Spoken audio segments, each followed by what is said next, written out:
Ladies and gentlemen, welcome to episode 14. In the last few weeks, I've been saying something special about a number. I got nothing for 14. I mean, my favorite number is 7, and it's double. 7 doubled is 14. So there's that. I mean, there we go. Episode 14 of Jordan and Drew, the Sports Crew. Don't forget, guys, Summer Sports Spectacular is up, but this past week, Drew, oh my goodness, we had episode 13. We had episode 2 of the Summer Sports Spectacular. We had Drew's Lake to Lake soccer special, and we had Jordan's UFC recap. What a week for the podcast. It was a great week, I think, Jordan. Like, a lot of people have really enjoyed the show, and like even with the Lake soccer special, we've never done anything like that before, and we've heard good things about that. And even the UFC recaps, more and more people have been actually listening to those. Which, I mean, UFC is not as popular for our audience, so No, not for our age group. no, not by any means. And I think it's always good if we can introduce new things like Lake to Lake soccer and UFC to our audience. So I'm really happy about that. Good stuff. I listened to the Lake to Lake. Very good. I was shocked by how many people actually listened to that for how long it was. That was our first podcast to go over an hour. Good job. Good stuff there. Your first time hosting. I mean, how'd it go? Were you nervous? Yeah, okay. So a little bit, I the great Jordon Lawrenz always does the intros and outros, and it was my first time really doing them. So Nailed them.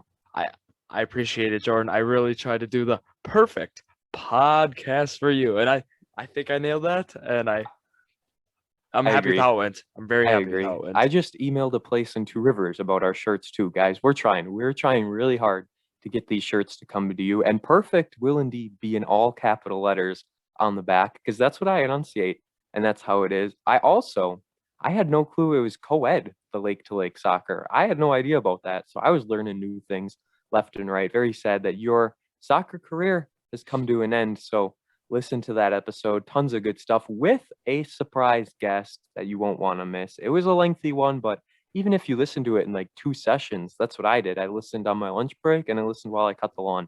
Boom, got it done just like that. Good stuff there. We've got our Instagram.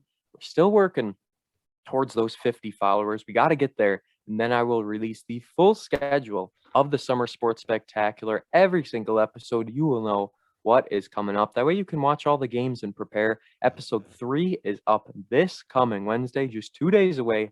Drew and I watched the Lakers and Pistons game 7. You want to give the people a teaser? That was a good game. Let's just say Magic Johnson. I mean, there's some Dennis Rodman on the other team, and it was a great game. That's all. I'm just gonna leave it at that. I don't want to spoil anything. Just like how Oh. Jordan did in episode 1. We do not want to have that happen. Hate to throw the shade. It was a learning experience. We're getting there. I think by episode 4, episode 5, that's when we'll really have nailed it because we're still working things out. Episode 3, we tried some new things in there as well. By the end of season 1, it'll be just perfect. Every episode will be great. And we are on episode 3, a third of the way done already with our Summer Sports Spectacular. We have a YouTube channel as well, Jordan and Drew, the Sports Crew. I put a new YouTube banner up there. So take a look at that. It didn't take me long at all, but it looks much better, much more clean than our last one. And that's basically everything besides one more shout out. Last week, I shouted out a basketball player. This week, we're shouting out a swimmer. If you remember way back when I was in Florida, there was like a swim team from Wisconsin. I thought that was cool. I gave them a shout out. We must be talking like episode 3. I mean, that was a long time ago. But this week, Ben Redmond. Got to give him a shout out. UWGB, man, goes to college at the University of Wisconsin Green Bay, and he was swimming for a shot to get into the Olympics. He was at the time trials.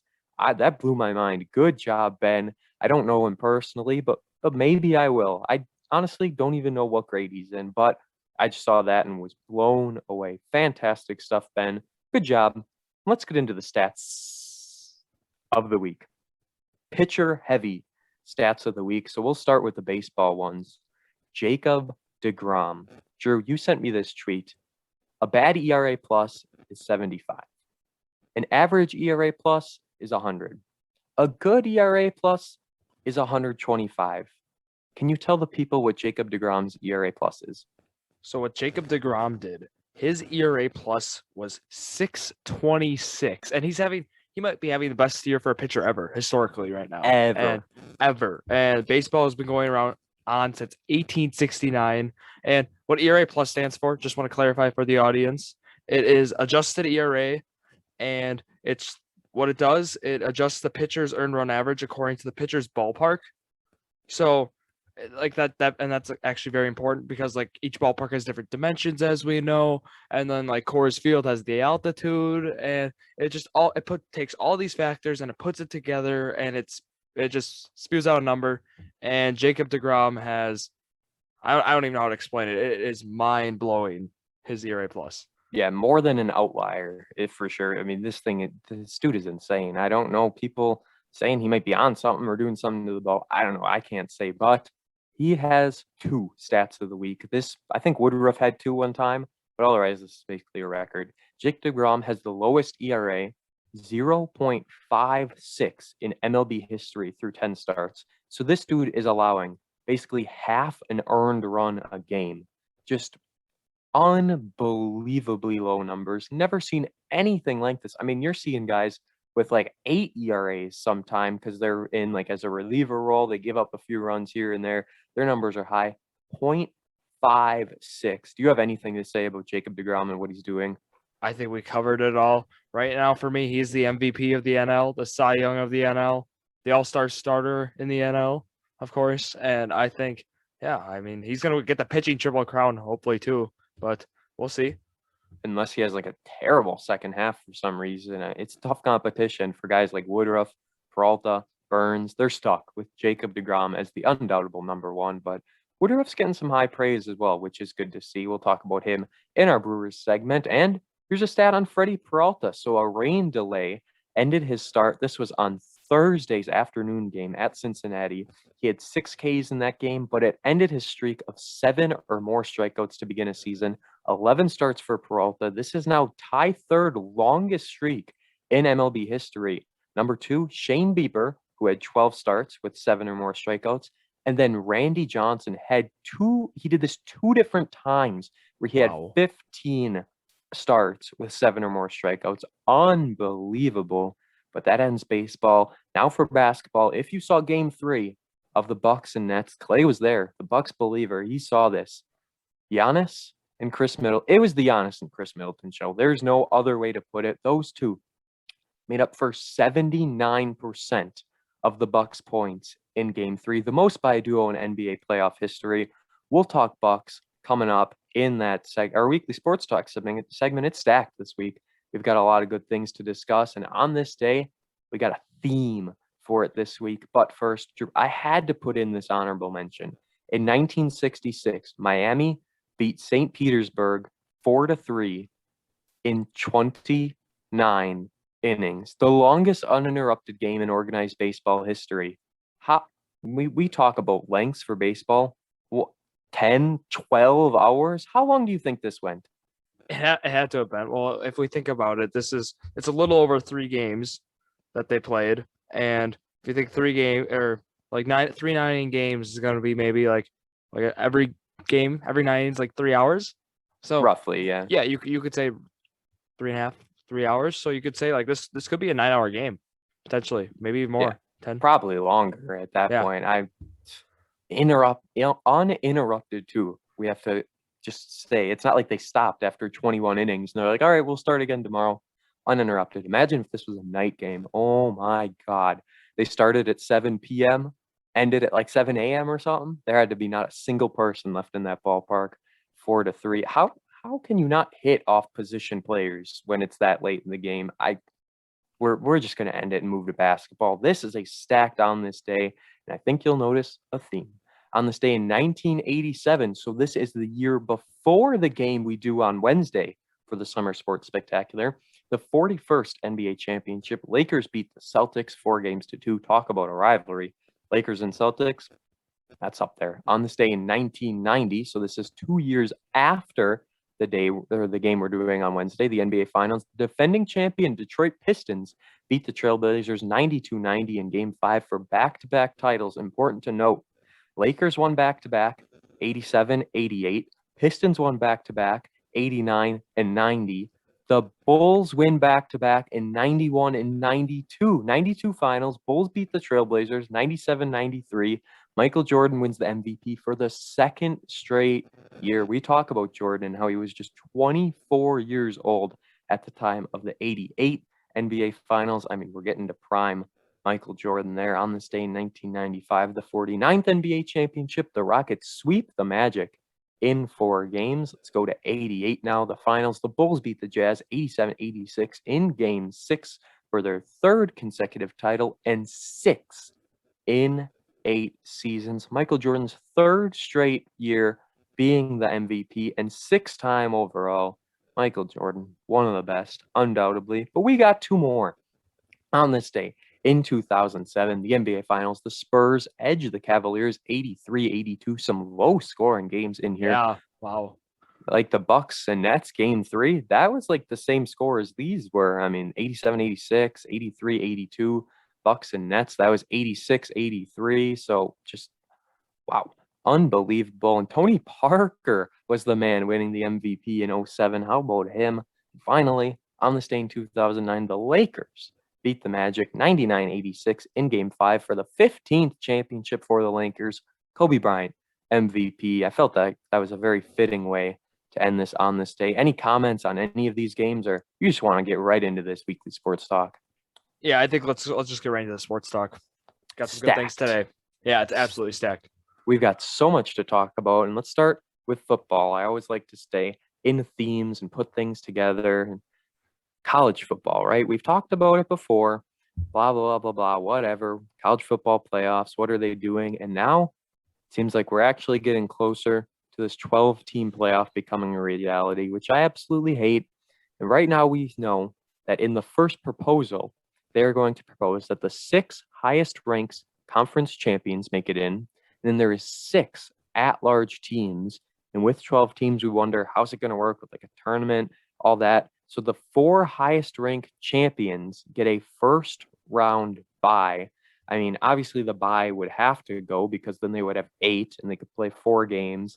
And then from there, you would have 8 teams left and you'd be good to go. But we're looking at over a month for this span of the playoffs. It's not like this is basketball where you can be playing every day, every other day. Drew, thoughts on the 12 team? It wouldn't happen until I think 2023 or 2023 at the earliest. So we're talking a ways out, but still, I'm not a fan at all. Oh, Jordan, hear me out here yet again. I have some views on this. I think this actually could be a good idea, and I think what they're trying to do for sure is they're going to try to make like March Madness, as we know that like you mentioned, but you can't play every other day. But I think if they stretch this out to like a 3 or 4 week thing in January, and I think it's good to get more teams involved. Like the 4 teams, okay, but I'm not sure about the 12 though. That's the only question I have with this right now. I think 12 might be drastic too jump much. Going from 4 to 12. Yes, like, why isn't there a medium? I think 8 we need to start perfect. with. Yes, I think we need to start. I like what they're doing with 12. I like that they're talking that they acknowledge that, hey, we might need to change up how we've been doing it the past few years. So I think if we go from 4 maybe to 8 in a year and we see how that goes, maybe they go 8 to 12 if it worked out very well. Maybe they stay at 8. Maybe they go back to 4. I think what the NCAA needs to do, I think they just need to like kind of like play around and see what works. I think they certainly could, and I am for this right now. I'm for. Maybe not for the 12, but I'm for them making this change. So here's the thing, right? I was just going through this in my head. If it's 12 teams, so the first week would be the 8 minus the buys, right? So you've got 4 games there. Then the next week, you've got 4 more games. So we're at week 2 because you've got 8 teams there at the second week still. Week 3, you'd have 4 teams. And then week 4, you'd have the championship. So this is going to be a month. There's no doubt about it. It would have to be a month long. And does that mean our national championship is going to be at the end of January? Because bowls always start end of December. That's really late. Yeah. That's gonna. They have to watch out for the Super Bowl, of course, because imagine the Super Bowl and the NCAA competing. That would be a disaster. I think, yeah, and they could also do like a 6 team, which might sound ridiculous, but they could have like the 2 top seeds get the bye, the 1 and the 2 get the bye, and then the 4 teams play like the 3 and the 4 play. So I think that's a possibility too, but I don't know how fair that would be. But it would kind of reward the first 2 seeds, obviously. So I think the NCAA needs to increase it, yes, but they need to find the happy medium to not drag this out for a month. I agree. Yeah, it's 12 is too Beautiful. much for me. I don't think, but to your point before, it would be kind of cool if one Saturday you had the NCAA football championship and then the next Sunday was the Super Bowl. That would be kind of cool, but I don't know. It's just a month is so long for this to take place. 4 teams was good, but what they're trying to do with 12 is make sure more teams get in. And I also saw there isn't going to be a limit for like how many teams per conference. So we could have 4 SEC and 4 Big 10 teams in there, which I think would be terrible. I like variety and stuff like that, but with the champions getting in, I don't know. We could talk about it for a whole hour if we really wanted to. Let's move on to Julio Jones. Drew, you have the details on this trade, the exacts, but Julio Jones gets traded from the Falcons to the Titans for basically nothing. Yeah, this was an awfully surprising trade. I mean, the media, it got all out that Julio Jones requested a trade. He wanted out, and here's what happened. The Falcons sent Julio Jones along with a 2023 sixth-round pick to the Tennessee Titans Sunday morning in exchange for a 2022 second-round pick and a fourth-round pick in 2023. And that seems like nothing for a guy like Julio Jones. Might as well just give him away at that rate. And he's been on my fantasy team for like the last 3 years in football, and I'm a big fan of him. I know he's had injury issues this past year. And what Atlanta did, they kind of freed up some cap. They have nearly $15 million now in cap space, so that's enough to sign someone on a 2021 draft class, and also to ensure the team cap is compliant when they have their 53-man roster. So that is a plus. But right now, with the situation the Falcons are in, I mean, they just traded their like number one. I mean, Calvin Ridley was arguably up there too. So, I mean, he's going to have to step up this year like he did last year when Julio was out. So I think, fantasy, maybe you get Calvin Ridley. He's going to be an even better option than he was this past year. So. And they drafted Pitts, right? They got him. Yeah, Pitts, and you got old Matt Ryan, of course, but they got now we're going to look at Julio Jones' situation now in Tennessee. He's got AJ Brown as his fellow receiver, so that's going to be a fierce duo. And then, I mean, Ryan Tannehill is a solid quarterback. Like he had a very good 2021 year. They have Corey Davis still, right? Oh yeah. He's really good. I had him on fantasy last year, and he was getting me some numbers. Julio, I had him on a different fantasy league. He was hit or miss. Like he had probably 1 or 2 good games, and the rest was because, like you said, injuries got him. Falcons really just got rid of him, I guess, for cap space at this point. That was the big thing. But still, now they got Ridley and Pitts. I mean, Pitts is really going to have to do well for this team if they put him into a big role. Otherwise, they don't really have a whole lot. We'll see. It's not like the Falcons are the best team anyways, and Matt Ryan's good and all, but they desperately need that man to retire, and they need to move on if they ever want to be a contender again. Maybe they're working up towards it. We'll see. We'll have to see in the future how they do, but we know as Green Bay Packer fans, Jordon Love is ready. He has said on multiple interviews, multiple media appearances, he is 100% ready to get the week 1 start. People have been saying great things about him. So the Packers did a good thing, drafted him last year. He sat all year under the guidance of Aaron Rodgers. He was learning, getting better. It's been all the Jordon Love show in the training camp because Rodgers, there was a mandatory training camp, mini camp, whatever it was. He wasn't there. Rodgers still not attending these. Jordon Love, the number 1 quarterback they just signed another quarterback. So do we have 5 quarterbacks on the roster now? I think because with Rodgers, I think that'd be 5, and it's still concerning Jordan with Jordon Love. Obviously that would be the ideal situation, as we know, because this team goes from being Super Bowl favorites with Aaron Rodgers to maybe scraping into the playoffs with Jordon Love is how people view this, and that could be the case. Time will tell, and I'm glad you're optimistic like you're showing, but I don't know, Jordan. I don't know. You gotta give the guy a chance. I mean, if everyone's saying good things about him, he's never played an NFL snap, so that's concerning. But you throw him in there, give him a few weeks. I was thinking about it the other day. What if it's like a total movie-like scenario, right? Jordon Love plays first 3 games, 0-3 start. Packers are doing terrible. Aaron Rodgers decides to come back, and he plays for this team. They win every single game and then win the Super Bowl. Can you imagine, right? Yep. He saves the day. It'd be a perfect documentary. We could put this thing on Netflix. make some cash. Yeah, Yes, it's all about the cash at this point. Last Dance. Aren't they doing one on Jeter too? they're In doing the one. coming, Derek Jeter. yeah, There's a bunch of new documentaries coming out about sports things. I'm Like an Allen excited for him though. Allen Iverson one there is, or that might already be out. Like the ESPN does the 30 for 30 ones, and the True, true. ESPN Plus you need to pay. Yeah, yeah. There's a lot, but the Last Dance really opened the door. Let's talk now about a tight end, Jay Sternberger. So it says he got suspended for 2 games, and I really didn't know what he got suspended for. A horrible decision, in quotes, stemming from a mix of antidepressants and alcohol resulted in Jay Sternberger's 2 game suspension from the NFL. He tweeted out this on the 10th. He said, in February 2020, I made a horrible decision. While on antidepressants, I decided to drink, which led me to falling asleep behind the wheel. My coaches and teammates were the first people to know. I want to apologize to the Packers organization and everyone else who has supported me along this journey. It is never okay to drink and get behind the wheel. Over the past 16 months, I've been going to therapy and continuously working to be a better person. I will never ignore my mistakes. I've owned up to my poor decisions and accept the consequences. So, Drew, one of the big things that stood out here, he's been going to therapy for 16 months. That is a long time. We know how deadly alcohol and all that stuff can be, especially getting behind the wheel. That's not good at all. But in sports, pain, tolerance, and now Sternberger, he was on antidepressants. So that is not a good mix at all. But he's been going to therapy 16 months. He's missing 2 games. He hasn't done a whole lot for the Packers, but hopefully he gets well soon. And also for the Packers, full capacity.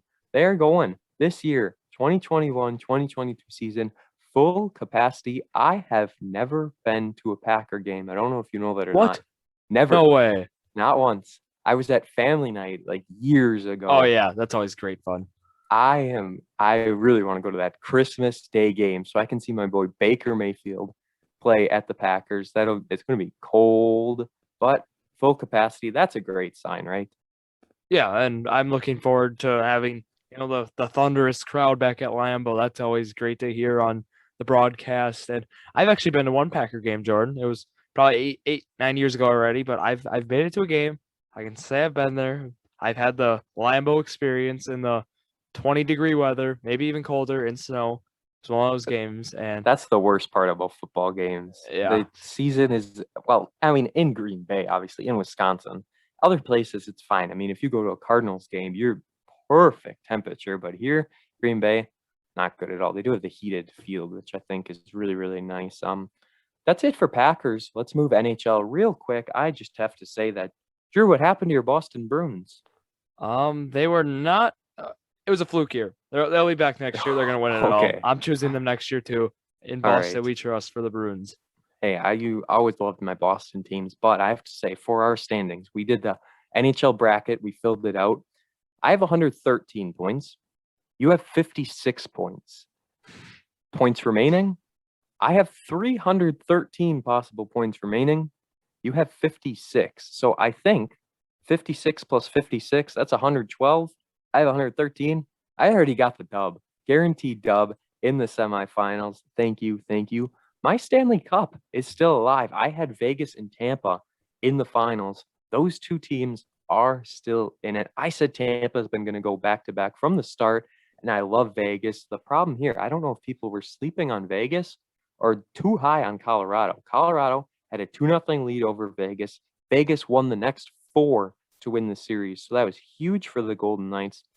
They are the 1 seed in the Final Four. They play the Canadiens, and then it's Tampa Bay Lightning and the New York Islanders going at it in the Final Four. I'll give you a fresh start right here, right now on the podcast. Who's your pick to win the Stanley Cup?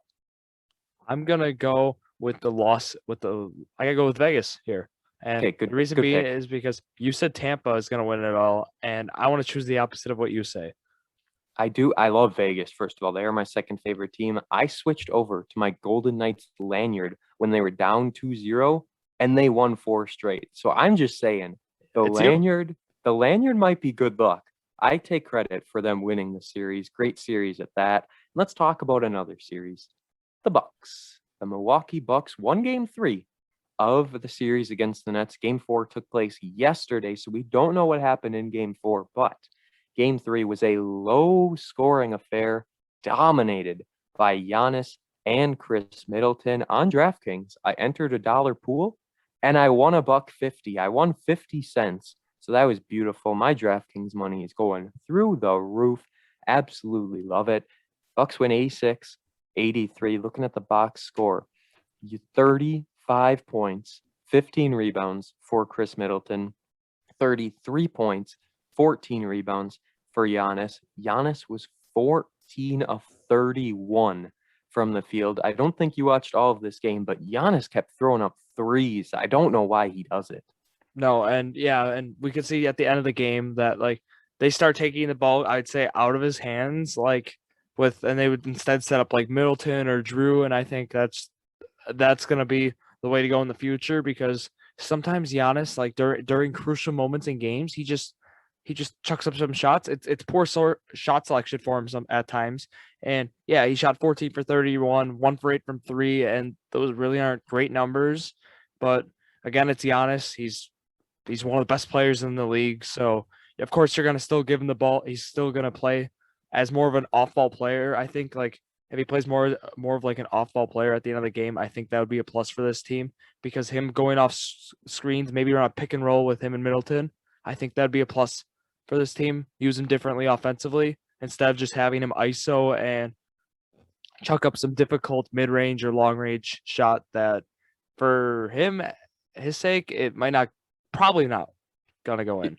That's what I was going to say. The Yeah. ISOs, when you see Giannis coming down with the ball, final 2 minutes or something, it's not good. He's not the best ball handler. I think he's got one move that he uses. He never really changes it up. His fadeaway jumper for mid-range has been looking good. I mean, he's getting better at that, but still, you don't want Giannis shooting a three-pointer to win the game. Jrue Holiday had the go-away layup. 46 minutes he played. He really didn't do anything all game long until the end when he made the layup. And also, Bucks got really lucky. Giannis had a 10-second call again from the free throw line in this game. So that's his second of the playoffs. He's got one in each series. And the Nets fouled him with like 10 seconds to go. But thankfully, they had a foul to give because Giannis is not the man you want at the free throw line in the final seconds. He looked pretty decent from the line in that game, but still not at all what you want in a tight game scenario. Giannis, not a free throw shooter, not a three-point shooter, but still one of the best players in the league. I don't know how he does it, but he does. Anything else to say for this series? What do you expect game 4? It happened at this point, but Bucks going to win again at home? Yeah, I think the Bucks are, and let me tell you why, Jordan. I think if Giannis Antetokounmpo plays like how we just mentioned, he's gonna play he's not gonna have the ball in his hands like 80% of the time. Middleton and Drew are gonna dominate the ball, and he's gonna just play his game. He's gonna get layups. He's gonna get some dunks. He's gonna get to the line. He's gonna make those free throws. He might get a 3 or 2. A couple threes he might Possibly. get, and I think if that happens, I think if Middleton and Drew make their shots and this team plays well defensively like they did in game 3 by allowing only 83 points, like guys like PJ Tucker, Bobby Portis, Brook Lopez, if they play great defensively like they did in game 3, I think Bucks tie the series up 2-2. Do you think it's a coaching thing with Budenholzer? He's like wants Giannis to lead, or is it like Giannis just being a little selfish and like carrying the ball down himself and not really playing to his strengths, I guess you could say? I certainly think it's a mix of both because I think with like Coach Budenholzer, I think when you have a guy like Giannis Antetokounmpo, you're gonna put the ball in his hands, and I think certainly sometimes now it's in the player's decision. What are they gonna do with the ball? And I think sometimes Giannis makes decisions. Maybe he would later rethink because like chucking up those long range contested threes that isn't really his strength, and maybe some forces when he takes on some of his drives when he takes shots. But I mean, hey, everyone does that, but like it'll happen. And I think Giannis, I think he'll bounce back and he'll have an even better game 4 than he had game 3. Oh yeah, it's not like it was a bad game 3. No, He just not put at up all. some bad shots. I mean, if Yeah. it wasn't for him, we wouldn't have even won. So still very low scoring game 3. Hopefully that turns around. Game 4 was yesterday. Game 5 is tomorrow. I mean, we know no matter what, we're getting a game 5. That is at Brooklyn. Bucks gonna have to try and win. I mean, if they win games 4 and 5, they're in a very good position to win this series. Bucks in 6 could potentially still be in effect depending on how that game 4 went. Something else that we don't know how it went, Brewers prediction challenge. So I predicted that the Brewers were going to go 4-2 this week. Drew said they were going to go 3-3.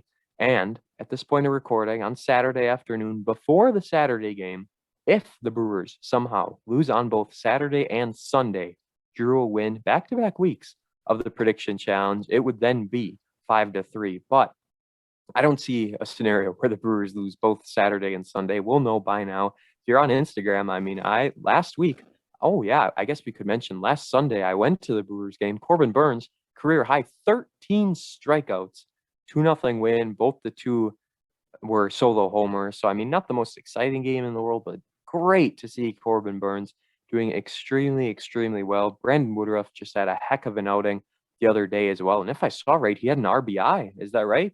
Yes, he did. He had a sacrifice bunt RBI. So I mean, he's our version of Jacob DeGrom. Does it all.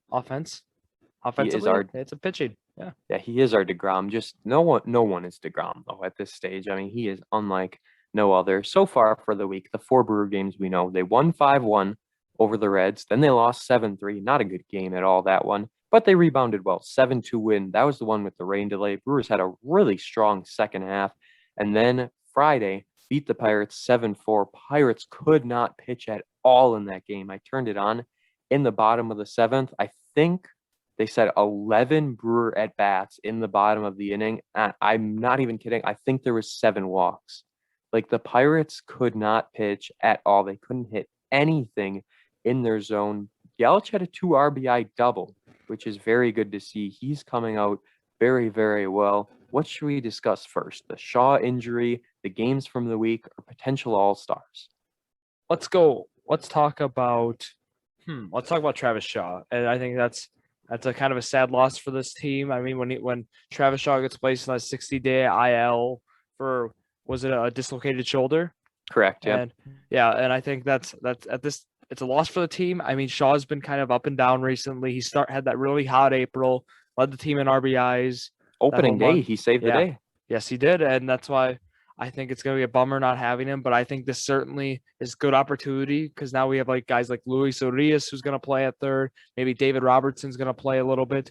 They're going to move Jace Peterson around probably. I think this Brewer team has all this depth that we talked about at the start of the year, and I think they're going to truly utilize that depth in this time. And like Peterson stepped up a few days ago. Oh yeah, he's been doing great. He's been doing great. Urias has been hitting the ball well, and well, the only thing that we are concerned with with Urias is errors. And he had a throwing error in Friday night's game, playing at third. Yeah, and that's usually, I mean, with Urias, you're going to get a lot of errant throws. It's not the fielding that's the issue. It's always the throws for him, I swear. It is. I think at this point, you can expect like 1 throwing error series from him, and that might be optimistic. And I think the Brewers are a little optimistic with Shaw as well. The dislocated shoulder, put him on a 60-day IL. I think they did that just in case he's able to come back. I don't know if he's going to be able to be back. And if he is, who knows if he'll be at 100% for the playoffs, because that's kind of around the time, and towards the end of the season, early playoffs, if he does come back. They got Hunter Strickland from the Angels in exchange for cash. Anything to say about Strickland? Yes, this is kind of the corresponding move made when he went on a 60-day IL, Shaw did. And so Hunter Strickland, he's a respected big leaguer. As we know, he's been around. He was with the Giants, the Rays, and the Mets even, and the Nationals. But with Strickland, this year he hasn't particularly been great. He got DFA'd by the Angels, and that's kind of how he's here. He had a 9.95 ERA with the Angels. Hey, granted, it was only 6 1/3 innings, but overall, his 2021 in 22 and in the third innings, he has a 4.03 ERA. And I mean, he's got 20 strikeouts to go along with this. But with Strickland, I mean, hopefully we could see something similar to like his time with like the Nationals or even with like the Giants in his earlier days. But like when he had a respectable like 3.97 ERA in 2018 or 3.1 in 2016. But odds are we probably won't. But I mean, hopefully he can eat up some innings other than that, because like, I mean, Brewers are in a stretch right now where they're playing a lot of games, and we got to save this bullpen. And I think bringing fresh arms in is going to be the way to do so. So, yeah, they're keeping Lauer in that 6th starting role because they have to. I mean, it's another one of those stretches. So many games without an off day. Granted, their schedule is pretty easy, but still, you can't be having these guys pitch their arms out before we get to the All-Star break. Another move Brewers had to make, Tyrone Taylor placed on the 10-day IL with a right shoulder strain. And it says infielder and outfielder Tim Lopez has been recalled from AAA Nashville. I am going to a Nashville Sounds game in just over a month. I'll be in Nashville. I cannot wait. And that is going to be good. Did I not tell you about that? What? Why am I hearing this right when the fans are? Oops, I thought I told you. I'm going to Nashville Are on you kidding me? July. Let me get the exact dates. 31st, I believe. The July 30th, 31st, and 1st. I will be in Nashville. We're going to a Sounds game on that Friday night. Hopefully, I'll still be seeing Keston Hira because he might be there forever. But I am more than excited for that. Brewers making a lot of moves. And, let's mention the farm system. I got an email earlier in the week. I almost forgot about this. So it says at the top of the email, farm report, prospects off to fast starts in 2021. So let's talk about Nashville, who they got on here. Zach Green, 27-year-old corner infielder with MLB experience. He's been one of the staples of the offense, 9 home runs, 27 RBIs. Tyrone Taylor is mentioned in here as well, who obviously we know all about. Aaron Ashby is someone to keep an eye on. He's off to a solid start. The 23-year-old skipped Double-A after spending last season at the alternative site and is pitching to a 2.93 ERA over a team-high 27.2 innings pitched. He struck out 39 batters and has a 2-1 record in 5 starts. Not bad at all for Ashby. And then Zach Godley, who did absolutely terrible in the game he pitched for the Brewers, but he's been a consistently dominant arm in the Sounds rotation, a 0.9 ERA in 20 innings and 3 starts. So that's very good to see from the Sounds. And I did want to mention the one and only Garrett Mitchell. He's back at it at the Tim Brothers, doing well. Says he's back from injury and has picked up where he left off. He has played in just 6 games total this year, but is 9 of 19 with a triple, home run, and 5 RBIs. He's also flashed his elite speed with 4 stolen bases. His understanding of the strike zone has been an early positive as he's only struck out twice and earned 7 free passes. I mean, Garrett Mitchell is doing fantastic. Anything to say about any of these prospects? Yeah, one guy I'm really high on, and as you know, Garrett Mitchell, absolutely love the guy. I hope, because the last time I was really high in an outfield prospect, it was Corey Ray, and he hasn't really developed in the way I assumed. I mean, his strikeout numbers were still high and stuff, and I think of Mitchell, like you mentioned, he's taking walks and stuff. It's always good to see a patient hitter in the minor leagues because that's something that always translates very well to, I think, the big leagues. I mean, if we look at Castanera, he doesn't I take was going walks. to mention that. He is the guy I think of. Like I love Castanera too, but like he's not taking pitches in the minor leagues and in the major leagues. He just swings at everything. So I mean, yeah, it's kind of frustrating to see that. But I'm looking forward to all those minor league guys. Hopefully, they can impact this big league club someday. That's what I'm hoping. I can't wait to go to a Tim Brothers game this year and see Mitchell. I'm going to a Booyah game tonight. I love the Booyah. And I'll be there tonight. See it. I don't even know who they play, but it's just so fun going to minor league games and stuff like that. Bandits, they were supposed to play this past Friday, but that got rescheduled. They played last Wednesday and won 12-0 over Kewanee, I want to say. So off to a 1-0 start in the league. Good for the Manitowoc Bandits. Brewer talk. Back to it. All stars, right? I was listening to Craig Kashan on a Brewer podcast, and he said that a lock is Narvaez to be an all-star in his opinion. And he said Colton Wong is like up there as well, potential to be an all-star. I didn't know about that. I mean, he plays well, but Narvaez, I think, catcher, doing very, very well. Other than that, besides pitchers, I don't think we'll have a whole lot.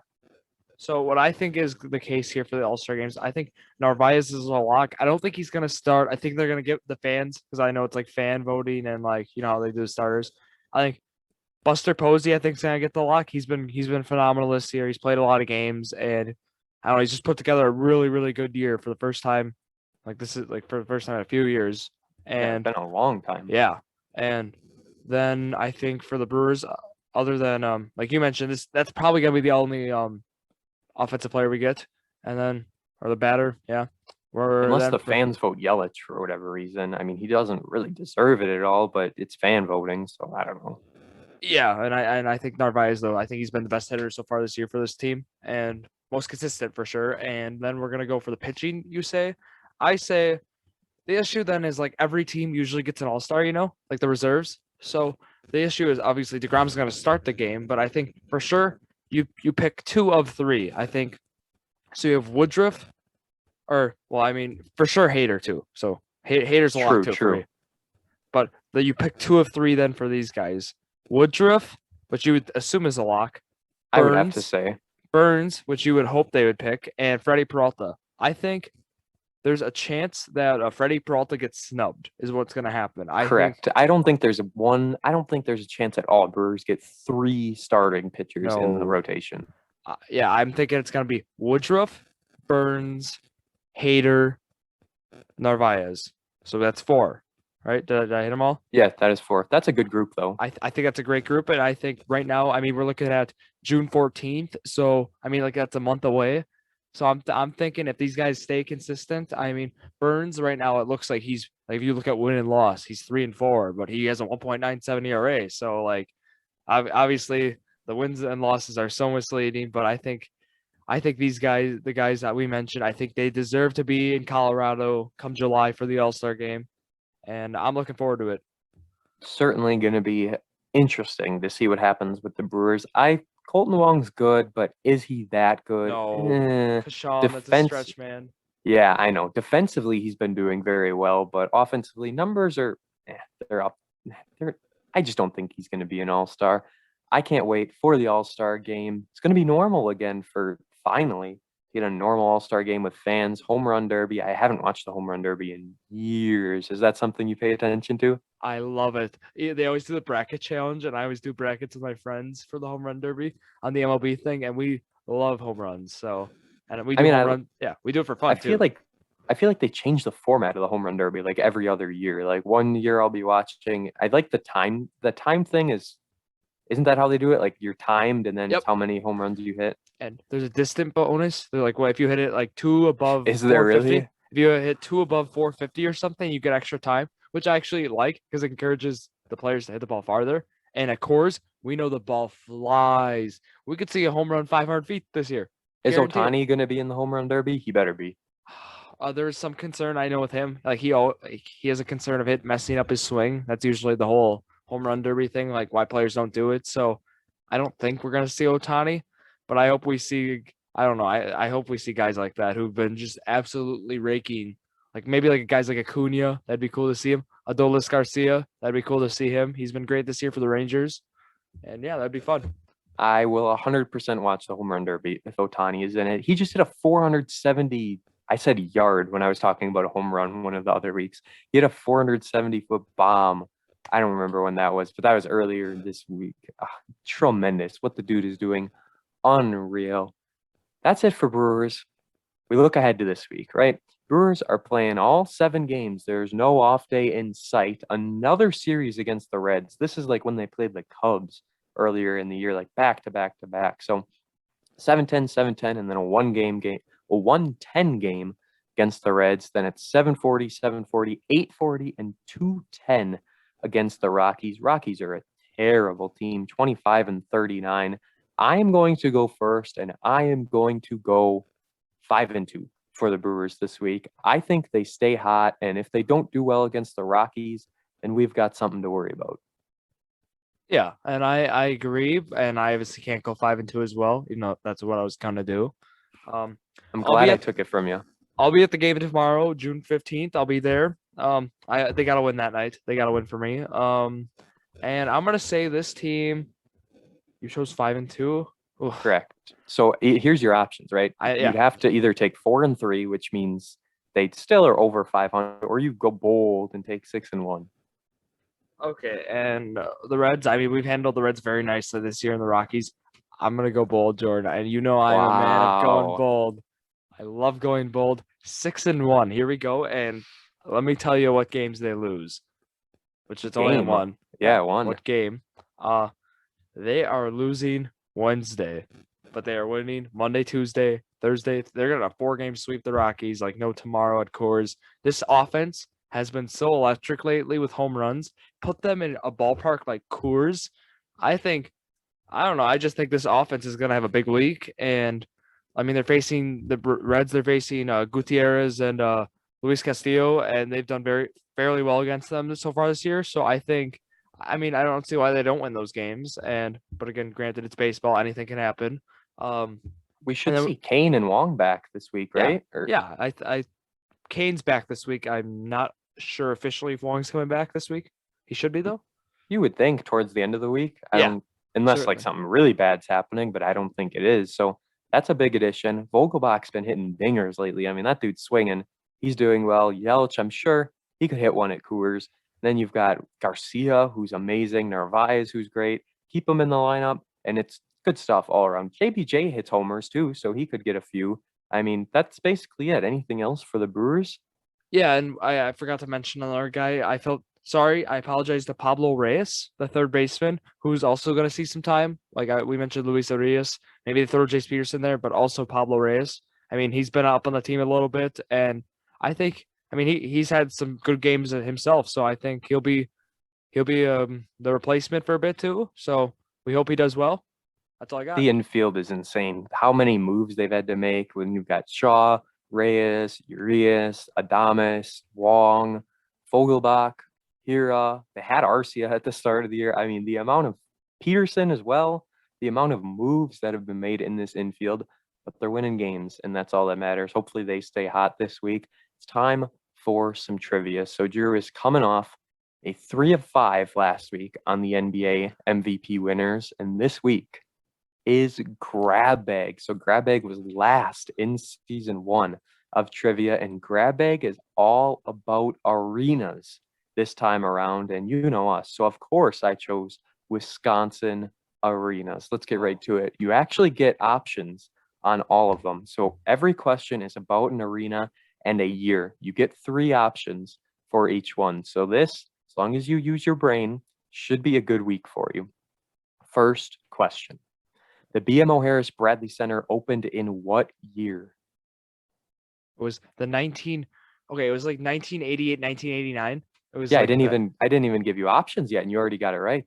Oh, you're giving me options? I didn't even give Yes. the options, dude. We talked Now, about it on the SSS. Go listen to that on Wednesday. Yep, 1988 it was. So that's a dub right out of the gate. The options were going to be 1967, 1973, or 1988. Thought maybe I could throw you off, putting 2 early ones and a late one. You nailed it. You didn't even need them. Next question. The UW Panther Arena was built in what year? Would you like your options for this one? I'll take my options here. 1950, 1969, or 1985? Okay, well, I've seen it. It's kind of junky, but I love my UW Panthers. I'm going to say 69. I love the yellow seats, by the way. I'm going to say 69. 1950 is the answer. It's that old. Holy smokes.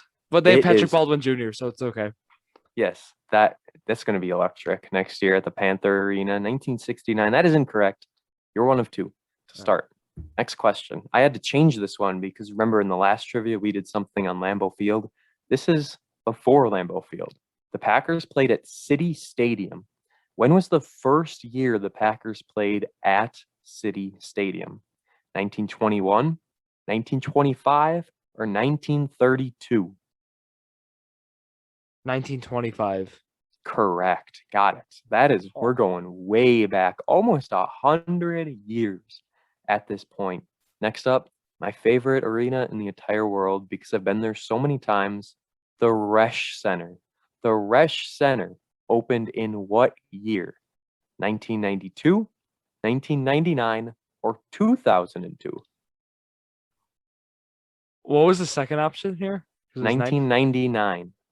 Oh my God. I don't was it built? Was it built before or after 2000 is the first question. Yeah, I got to think this through. I'm going to say it was built before 2000. We're going to go 99. It is not. It is 2002. 2002? It's that new? It is very new. I didn't realize it was that new, but wow. So this is the big question here. Will you be able to go 3 of 5? You want to stay over 500, of course, and I think for sure you'll be able to get this. This is a pretty easy question 5. Construction for Miller Park completed in what year? 1995, 1998, or 2001? 2001. Ding, ding, yes, ding. Sir. That is a beautiful. It was delayed a year. I remember because the crane incident, and they had what happened was where the big blue crane fell and it broke part of the roof. And there's the statue of the three construction workers who died that day. Very sad day in Milwaukee history. It's on YouTube. It's very like there's videos of this happening. It is horrific, but Viewer discretion advised, as they yes, say. yeah, because I mean you see the crane falling, and yeah, I remember it got delayed, so that's how I got my keep me over 500 today. There you go. 3 of 5, 2001. What a great year. I mean, that's the year I was born. So nothing is better than 2001. A 3 out of 5 week. And you are now, as I move up, 12 of 20 in trivia. Doesn't sound the best. 60%. Yeah, so you're still there because that's what you got last week. So, could be better, could be worse. Trivia, we still have video game cover athletes and all-time MLB statistics coming up for trivia. I did tell you before we came on, I want to do Brewers All-Star trivia, so I'll add that coming up as well. Season 1 had 50 trivia questions. Season 2 might be 40, give or take. It's not going to be as many, I don't think, unless I can find more special ones. But yeah, that is it. Episode 14 is done and over. I am using a new microphone, by the way. I don't know if you're able to tell or not, but this week I got a new computer a while ago, and my Blue Yeti microphone, it was not working at all. I couldn't hear myself through the headset. I love being able to just plug the headset into the microphone. So I got what is it called? A Razer Sirian X or something like that, I believe it is. I think it sounds basically the same. All good things here at the podcast. 4 of them were uploaded last week. So if you've been a little behind, you've got a whole week to catch up on everything. Episode 14 is dropping obviously today, Monday. And episode 3 of the Summer Sports Spectacular is up this coming Wednesday. Lots of good stuff all around. Anything else from you, Drew? No, I think you hit it all. I'm really excited for then episode 15 the next week and episode 4 of the SSS. We're going to keep rolling out some new content for you guys. We've heard some good things, and we're just really excited to keep just bringing you guys new stuff. It's a busy summer, but very rewarding summer for us as we continue to get our numbers up. Sure, it's coming soon, guys. I promise. We're working on it. We're going to get these things. They're going to be a reality. Our YouTube channel is ready to be subscribed by you all. Same with our Instagram, @JordanDrew_sports_crew. Please go ahead and follow that if you haven't already. Drew, I know you're on Instagram, Twitter, Snapchat. You're on it all. I'm on it all. You can follow me, Drew Skyberg, DrewSkyberg. And then how about you, Jordan? I'm on the Twitter. We need to get back to 40 followers. I lost one. I'm at 39. So Jordon Law _PXP. Follow me on there. Notification. I just saw on my phone. Harden was ruled out for game 4. So game 4, it's done and over. But now we know officially Harden won't be playing. Hopefully Bucks have the series knotted at 2 games apiece. Hopefully we see a Vegas Golden Knights Tampa Bay Stanley Cup final. Hopefully we see a good Brewers week. And hopefully we see you all listening to every episode we put out. We thank you all so very much for listening to Jordan Drew, the Sports Crew, the perfect podcast for you.